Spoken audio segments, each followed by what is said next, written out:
Hi guys, Kristen Martin here, occupational therapist and mother of 5. And I'm coming at you again with another 5 ways to play with common household items.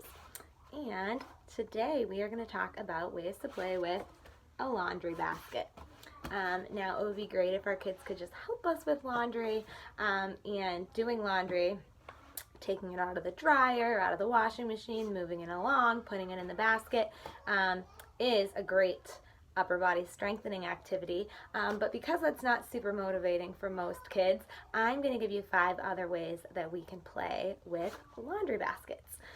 So the first way to play is to use these as a push game, and the way that you can do that is you can either have one child sit in the basket and the other child is just going to push them on the floor around in the basket.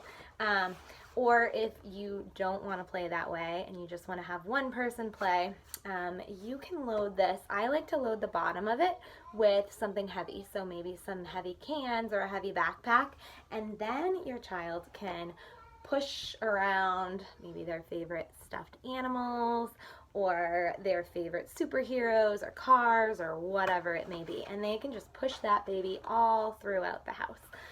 And that is a great upper body strengthening activity, and it's just a great way to burn off some energy. You can make this productive by having your kids clean up their toys, by putting their toys in the basket, pushing it on the ground, and if it's not moving well enough on like a hard floor, you can always put a towel underneath the basket so that it slides a little bit easier. So making it into a push game is a really fun activity. All right, the second way that we can play with laundry baskets is to use it as a basketball hoop. So you can use this just traditionally, have a little basketball game in your living room by using this as a hoop. You can also play a couple different variations of this.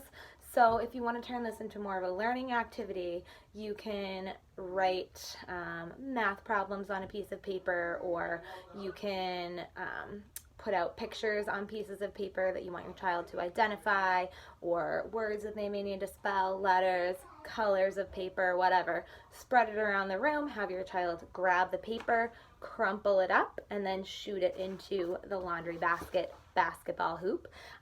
You could also have 2 people hold the basket and then have another person throw the ball, and then you have to move around together to try and catch it. You could have a contest to see who can make the most baskets, so that's great for counting, math, all of that. So there's a lot of different variations of laundry basket basketball that you can play.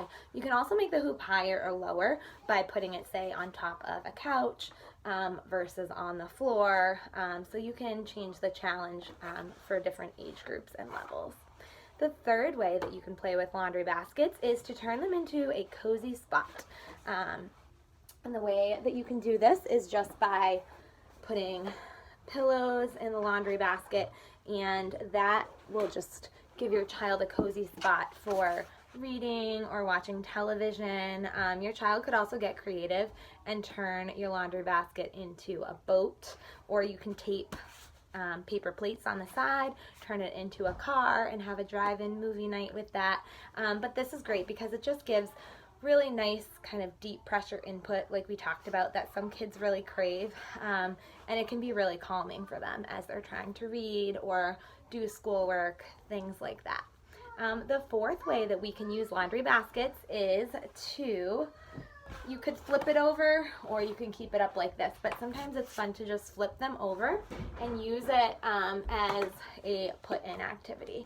So you can just find little cars or other small items, and they fit perfectly through the holes. They fall down into the bottom of the basket, and then when you lift it up, voila, there's all the items. You can use cars, you can use Q-tips, you can use cotton balls, any small household items, little pieces of food, all of that. But that's great for that pincer grasp, and it's also just a fun activity so that they can put all the items in, lift it up, and then repeat. So that's a fun thing to do with younger kids that are working on their fine motor skills and using that pincer grasp to get them in the holes. And then the fifth and last way that we can play with laundry baskets is to make a spider web game out of it. And so what I like to do is I take, trying to see where my yarn is. So I just grabbed some yarn. You can use string or thread, and you're just going to put it through the holes of the laundry basket to make a web. So if you can see it, I'm just kind of doing it quickly here with what I have. But you're just going to kind of repeat that over and over and over again until you get a nice little web. And then you can put toys at the bottom of it. So maybe it's a toy that you want your child to get. So you say, oh, go get the red car. And then they have to reach their hands through the web to get the red car. Or maybe it's a certain word that they're learning to spell or a letter that they're identifying. And it's just a fun way to have them reach through the spider web and rescue whatever it is that you tell them to get that's at the bottom of the basket. So I hope that I gave you some fun things to do with laundry baskets other than laundry, which I'm sure we're all doing plenty of already. But those are some other ways that you can put your laundry baskets to good use. All right, I'll see you next time. Bye.